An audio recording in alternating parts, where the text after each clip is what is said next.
आओ कुछ ऐसे काम करें, आओ कुछ ऐसे काम करें, हम घर को स्वर्ग बनाएं, हम अपना फर्ज निभाएं, हम अपना फर्ज निभाएं। गा लो। कुछ ऐसे काम करें जो घर को स्वर्ग बनाए, हम अपना फर्ज निभाए, हम अपना फर्ज निभाए।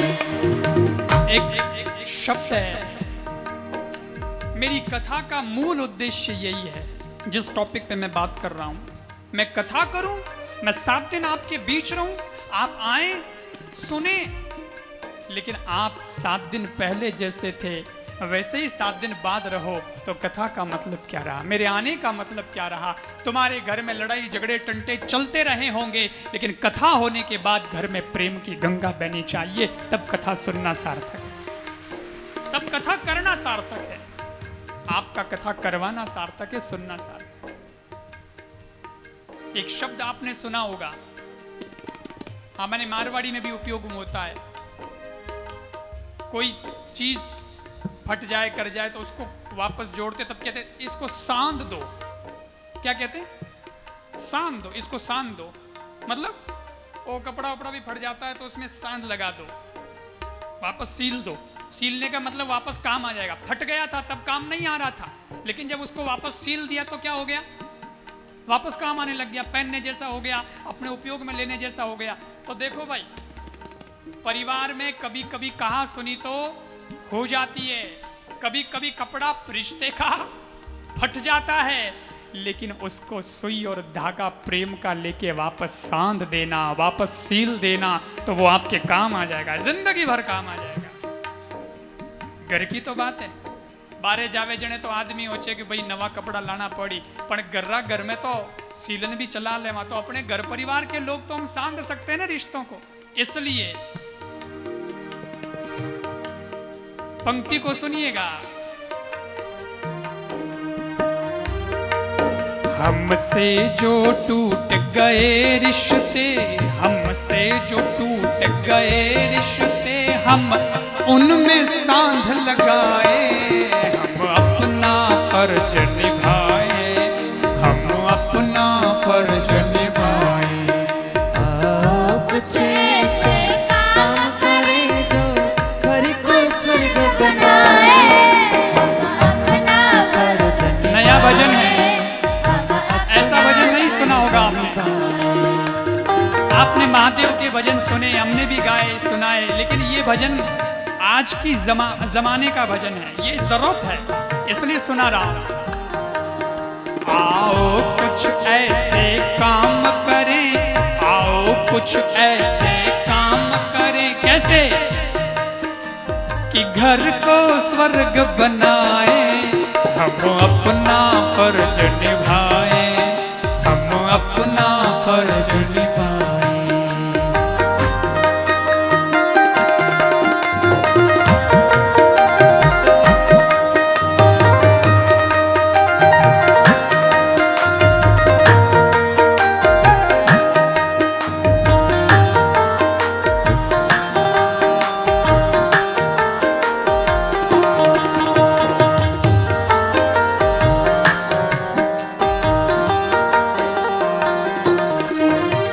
रिश्ते ऐसे दुनिया में जिनको हम स्वर्ग से लाते, हरिओ हरिओ हरिओ हरिओ।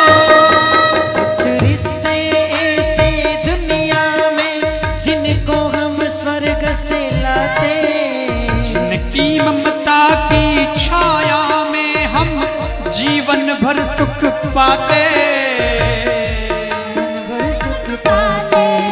उन रिश्तों को हम गले लगाकर अपना भाग्य जगाए, हम घर को स्वर्ग बनाए, हम घर को स्वर्ग बनाए।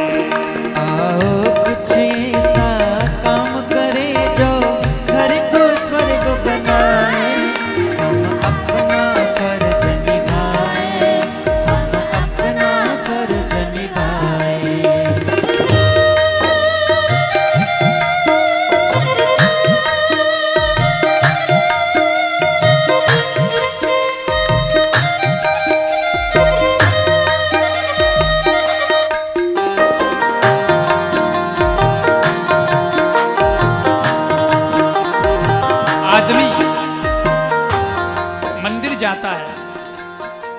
मंदिर क्यों जाना चाहिए, एक नया अर्थ देता हूं। पूजा पाठ की तो बात मैंने बताई है, 7 दिन बताई है। आज एक नया अर्थ लेकर जाओ, एक नई दृष्टि लेकर जाओ। मंदिर आदमी रोज जाता है, लेकिन क्यों? इस बार जाओ तो ये सोच के जाना कि मैं जिसके सामने मत्था टेकता हूं वो पत्थर ही तो है, लेकिन वो कभी पत्थर था, उसको कोई पूछता नहीं था। पर एक बार पत्थर मंदिर आया, मूर्ति बन गया परमात्मा की, तो दुनिया उसके सामने माथा टेकने लगी। और मैं तो हर रोज मंदिर आता हूं। जब इतना कठोर पत्थर भी परमात्मा और पूजने लायक बन सकता है, तो मैं तो इतना कठोर नहीं हूं। मैं भी मेरे जीवन में ऐसे गुणों का विकास करूं कि मैं भी परमात्मा के गुणों को जीवन में स्वीकार कर सकूं। मैं भी मेरे जीवन को भगवान जैसा बना सकूं। और अगर आप सब देवता बन जाओगे, अपने घर के लोग, महिलाएं, पुरुष देवी देवता बन जाएंगे, तो आपके ईंट पत्थरों का मकान मकान नहीं, वो भी मंदिर हो जाएगा। बस इसीलिए तो मंदिर जाना चाहिए कि वो मंदिर की सात्विकता, वो मंदिर का पावित्र्य अपने घर में भी हम लेकर आए। जिस घर को हमने घर माना, उसको हम मंदिर माने। हरिया हरिया हरिया हरिया। जिस घर को हमने घर माना, उसको हम मंदिर माने। और माता पिता को उस मंदिर की पावन प्रतिमा जाने। पावन जितना उन्होंने हमें निभाया, उतना उन्हें निभाए। हम अपना फर्ज निभाए, हम अपना फर्ज निभाए। आओ कुछ ऐसा काम करे जो घर को स्वर्ग बनाए। हम अपना फर्ज निभाए, हम अपना फर्ज निभाए।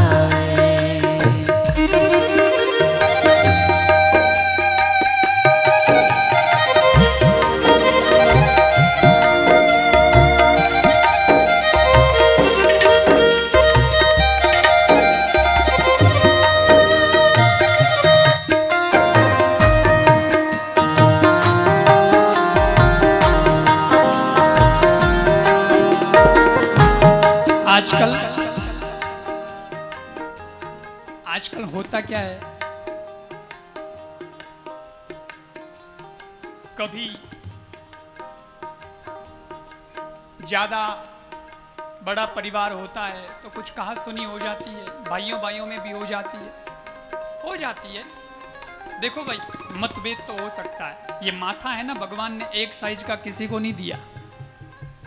मेरी साइज अलग है, आपकी साइज अलग है, उनकी साइज अलग है, सबकी अलग अलग साइज है। तो इस बॉक्स में जो आता है वो भी अलग अलग आता है। किसी का क्या विचार है, किसी का क्या विचार है, किसी का क्या विचार। तो भाई सगे भाई हैं, तो उनमें भी कभी कभी मतभेद तो हो सकता है, लेकिन मैं कहता हूं मनभेद नहीं होना चाहिए।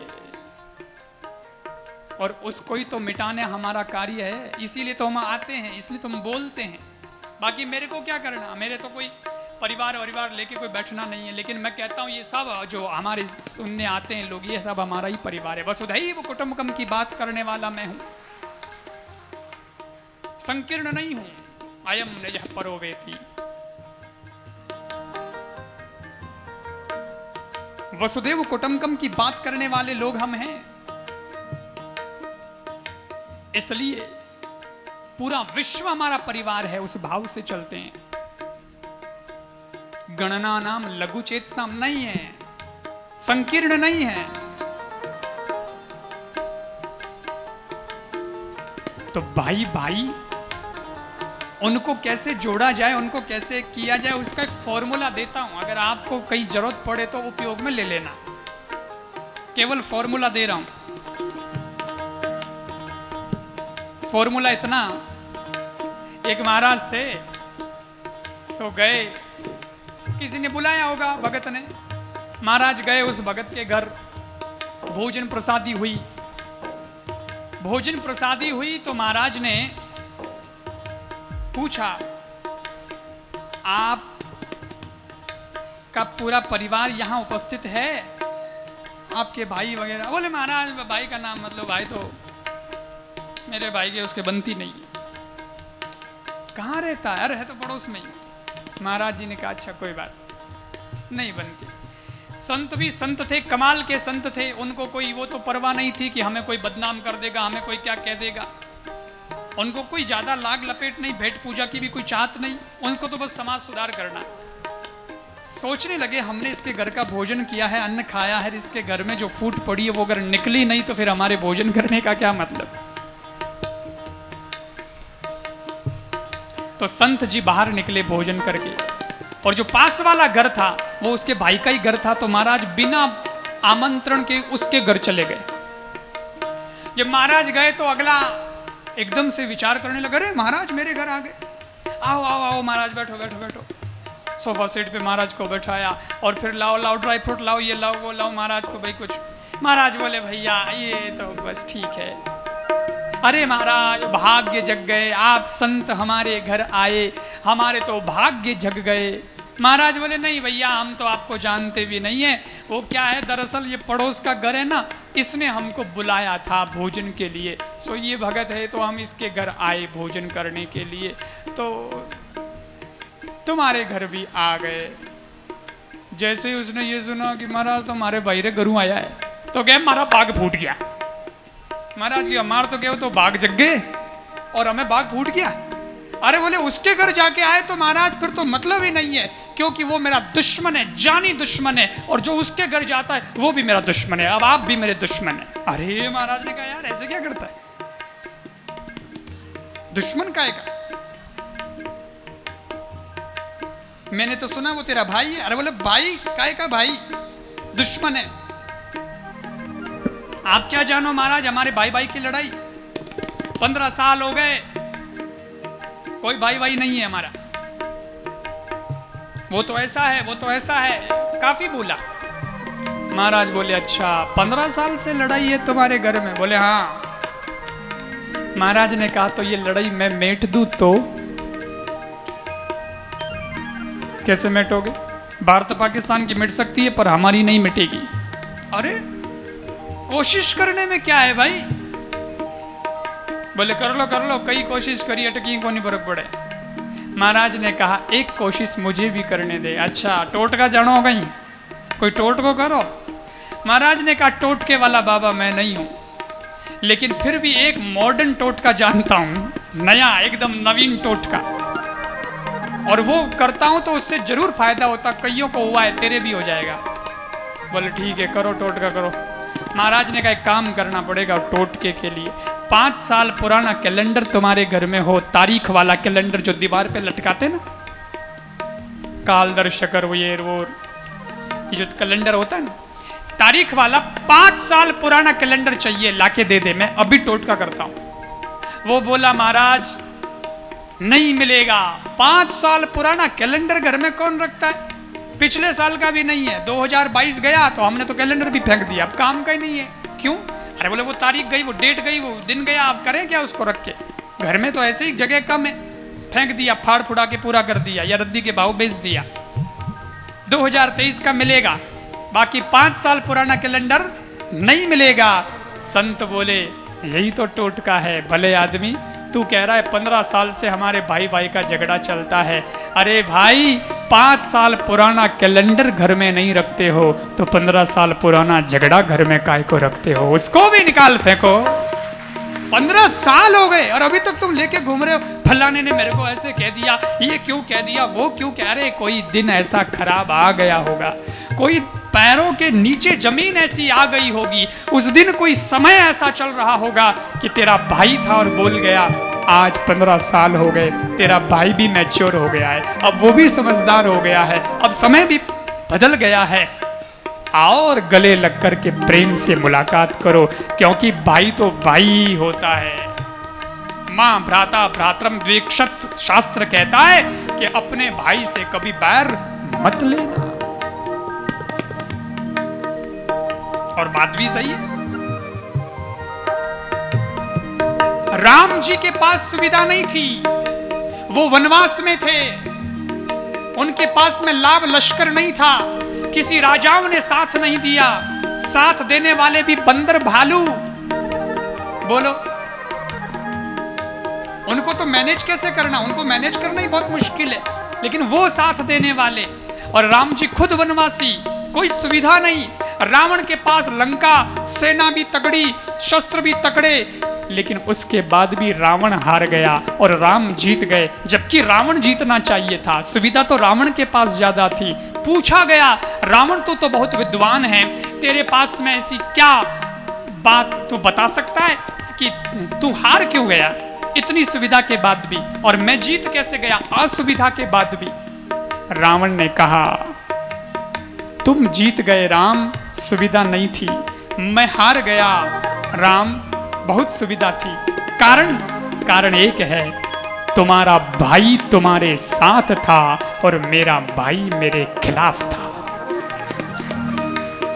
मेरी ताकत तो मेरा भाई था और वो भी चला गया। जब अलग हो गए, भाई चला गया, तो अब फिर सारी ताकत खत्म हो गई। इसलिए याद रखना और कथा से ये प्रेरणा लेकर के जाना, क्या भाई भाई तो एक खून है, उनमें कौन पराया। हरिओ हरिओ हरिओ हरिओ, भाई भाई तो एक खून है, उनमें कौन पराया। जो एक दूजे के लिए हुए हैं, उनको क्यों भुलाया, भाई तो सच्चा वही है जो भाई का साथ निभाए। हम अपना फर्ज निभाए, हम अपना फर्ज निभाए। आओ कुछ ऐसा काम करे जो घर को स्वर्ग बनाए। हम अपना फर्ज निभाए, हम अपना फर्ज निभाए।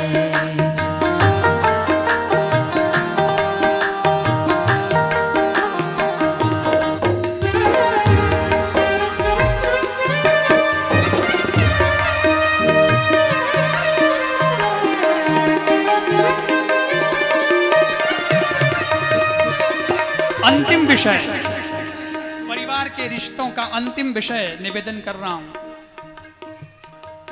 जहां सास बहू और देवर भाभी प्रेम से हिल मिल रहते। हरिओ हरिओ हरिओ हरिओ, जहाँ सास बहू और देवर भाभी प्रेम से हिल मिल रहते। देखो, कई जगह ये भी समस्या आती है कि हमारा सासू बहू को नहीं बने। क्यों नहीं बनती?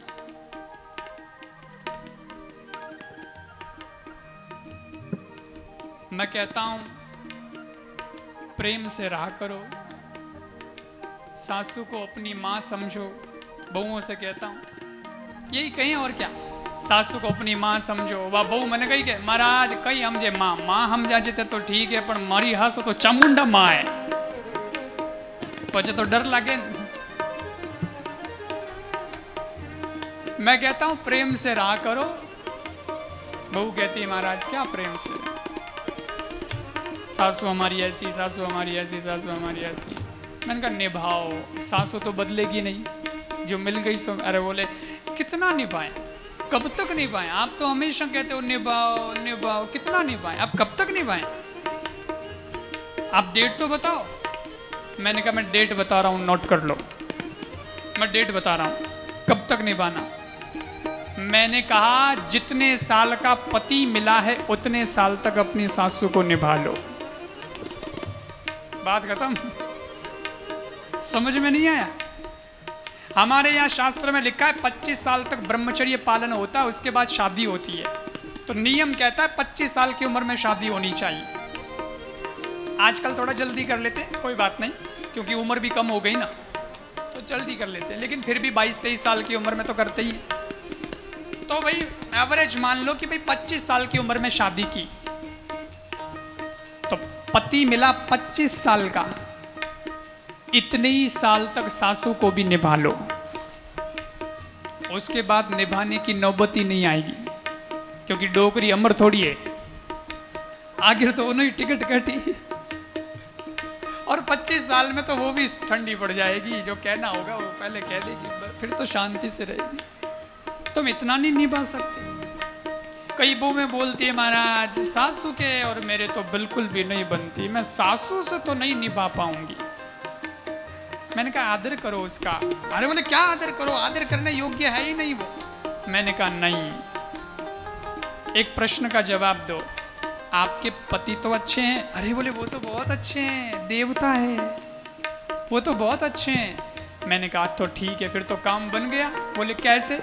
मैंने कहा भले ही सासू से तुम्हारी न बनती हो, परंतु ये सोच करके ही उसका आदर करना शुरू कर दो कि जो मेरा सुहाग है उसको जन्म देने वाली तो ये सासू माई है। अगर ये ना होती तो मुझे मेरा पति परमेश्वर कैसे मिलता? उसके लिए तो लाख लाख शुक्र है, उसको प्रणाम करना ही पड़ेगा ना तुम्हें। हमेशा भाव अच्छे रखो। और जितना बहुओं से निवेदन करता हूं उतना सासुओं से भी निवेदन करता हूं।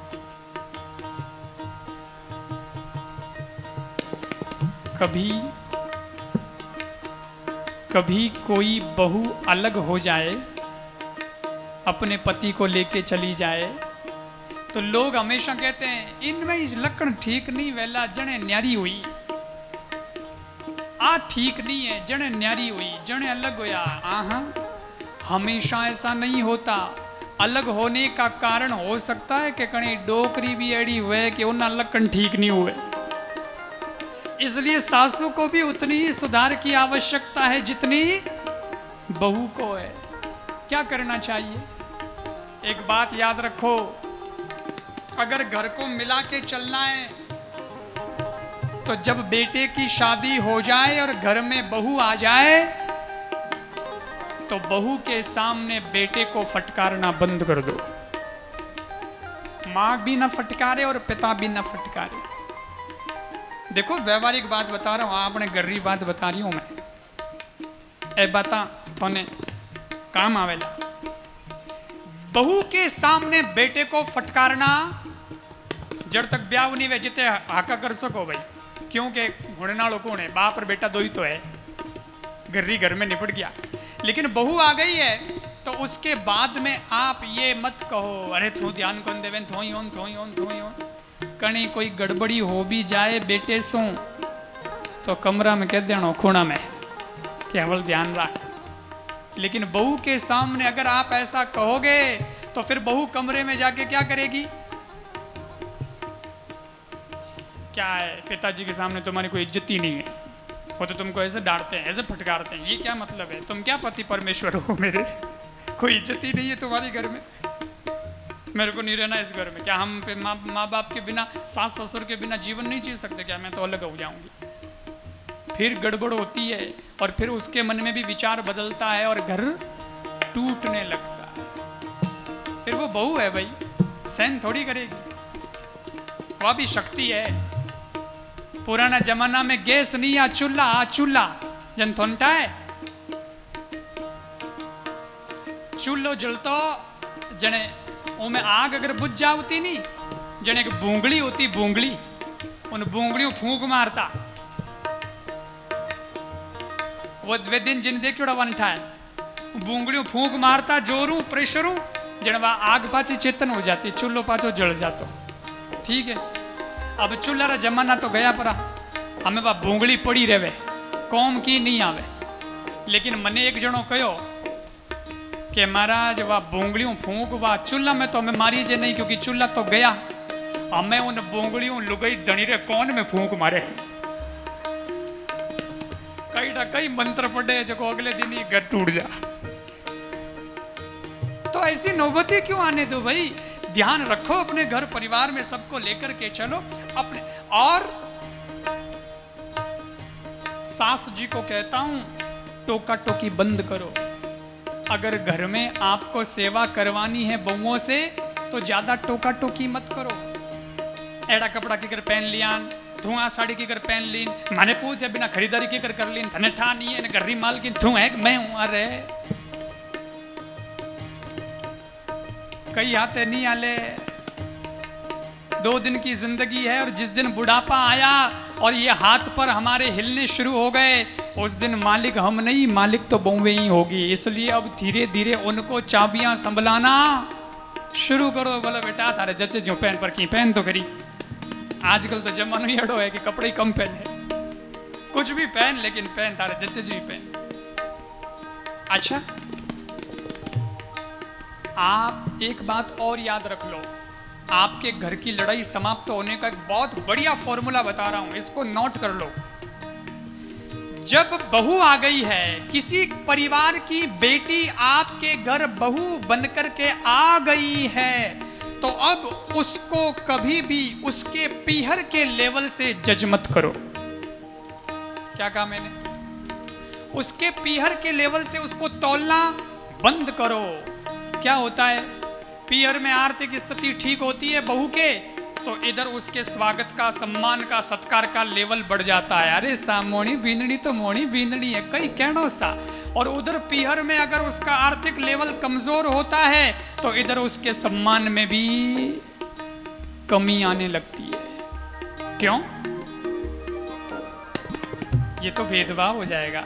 पीहर तो छूट चुका उसका, अब तो आप ही का घर उसका सब कुछ है, आप ही का परिवार उसके लिए सब कुछ है। इसलिए उसको अपनी बेटी मान करके जितना बेटी को प्यार देते हो उतना ही बहू को प्यार दो। हाँ, तब जाकर के कहीं घर स्वर्ग बनेगा। और एक बात और निवेदन करता हूं, मौका लगे तब तब बहू की तारीफ करो, और खासकर उसके पीहर में जाओ तब तो खास करो। अरे सा आपरी बहू, आपरी बेटी तो लक्ष्मी है, सा आपरी बेटी तो लक्ष्मी है। कई डोकरियां कहे महाराज बहू एड़ी है ही को नहीं, एड़ा लखन है ही को नहीं, माडानी की कर तारीफ करा, माडानी कोई तारीफ हो। मैं क्यों माडानी भी करो? बोले क्यों? मैंने कहा एक हीरे को, नेपोलियन बोनापार्ट ने कहा था कि जब आप एक झूठ को 99 बार बोलते हैं तो वो 100वीं बार सच हो जाता है। अगर आप एक हीरे को 99 बार पत्थर बोलेंगे तो वो हीरा भी 100वीं बार में पत्थर हो जाएगा, पर एक पत्थर को भी 99 बार हीरा हीरा हीरा हीरा कहेंगे तो वो 100वीं बार में हीरा हो ही जाएगा।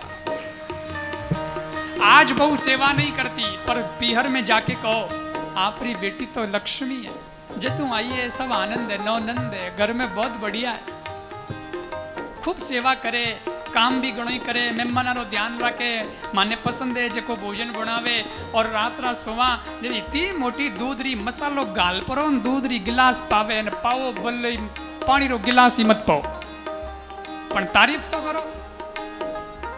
और बहू को सुना सुना के करोगे तो जो डांट और फटकार से आपके बहू में परिवर्तन नहीं आया, वो बहू की तारीफ से बहू में परिवर्तन आ जाएगा। वो धीरे धीरे समझ जाएगी कि मेरी सास कितनी अच्छी है, वो मेरी इज्जत कितनी रखती है, तो अब तो मेरे को उसकी सेवा करने का धर्म बनता है। और बहुओं करना सास ससुर की सेवा। क्यों? क्योंकि घर में जब तक बूढ़े हैं तब तक हम सुरक्षित हैं। किसी ने मेरे को कहा महाराज करोड़ों का बंगला बनाया है तो गार्ड रखना पड़ता है सुरक्षा के लिए। मैंने कहा अच्छा, और माँ बाप? बोले वो तो वृद्धाश्रम में। मैं क्यों जना होगी थारे बंगला की सुरक्षा? फिर नहीं होगी सुरक्षा, माँ बाप वृद्धाश्रम में बैठा, अरे तू बंगले की सुरक्षा कर रहा है गार्ड से। मैंने कहा बंगले की सुरक्षा गार्ड से नहीं होती है, तो जब तक बूढ़े माँ बाप घर में रहते हैं और वाणो खंकारो जब तक घर में गूंजतो रहे जने घर की सुरक्षा होया। इसलिए उनका सम्मान जरूर करना, उनका आदर जरूर करना। बूढ़े दुकान पर बैठ करके अब दुकान नहीं संभाल सकते तो क्या हुआ, परंतु बूढ़ा वृक्ष फल नहीं देता तो क्या हुआ, छाया तो देता ही है। इसलिए उनका सम्मान सदा करना। ये सास बहू ननंद भौजाई इन सब की, देवर भाभी की अंडरस्टैंडिंग होनी चाहिए, तब जाकर के कहीं घर स्वर्ग बनता है। तो जहां सास बहू और देवर भाभी प्रेम से हिल मिल रहते।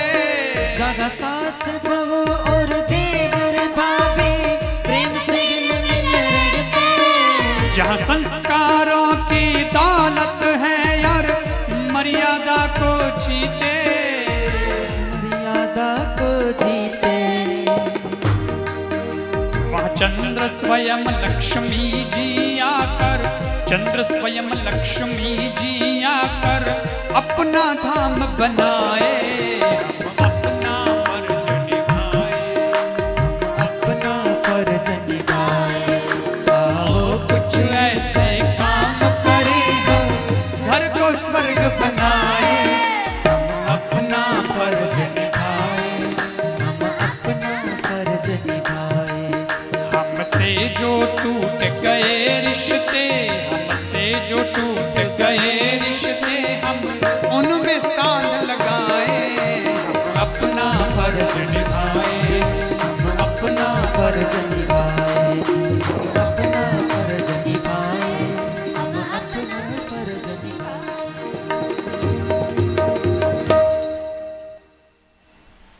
ऐसे जिस घर में बूढ़ों का सम्मान होता है, प्रेम से जो मिलके रहते हैं, उनके घर लक्ष्मी का निवास होता है। यही है लक्ष्मी को घर में लाने का तरीका।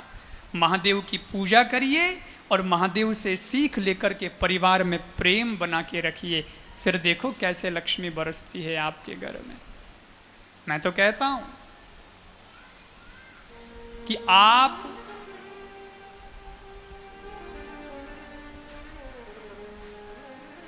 विचार करिए, जिस परिवार में एकता है और सब साथ में रहते हैं, तो वैसे तो जब भोजन बनता है तो भोजन में मीठा भी बनता है, नमकीन भी बनता है, ठीक है। परंतु शक्कर ज्यादा लगती है या नमक ज्यादा लगता है? हैं? शक्कर ज्यादा लगती है ना? नमक तो थोड़ा भी डाल देते तो ठीक है। शक्कर जितनी न कीजिए वो तो कोई नमक थोड़ी न कीजिए। शक्कर ज्यादा लगती है और नमक कम लगता है, लेकिन समझ की बात है, थोड़ा गणित है इसमें। जो परिवार टूट जाता है उसके घर में थोड़ा लगने वाला नमक भी महंगा पड़ता है, और जो परिवार एक होता है उस परिवार में ज़्यादा लगने वाली शक्कर भी सस्ती पड़ जाती है, क्योंकि सब एक साथ रहते हैं, हिल मिल के रहते हैं। यही शंकर जी ने सिखाया। गणेश जी हैं, परिवार बस गया, पत्नियां 2, रिद्धि और सिद्धि, पर वो भी प्रेम से रह रहे हैं।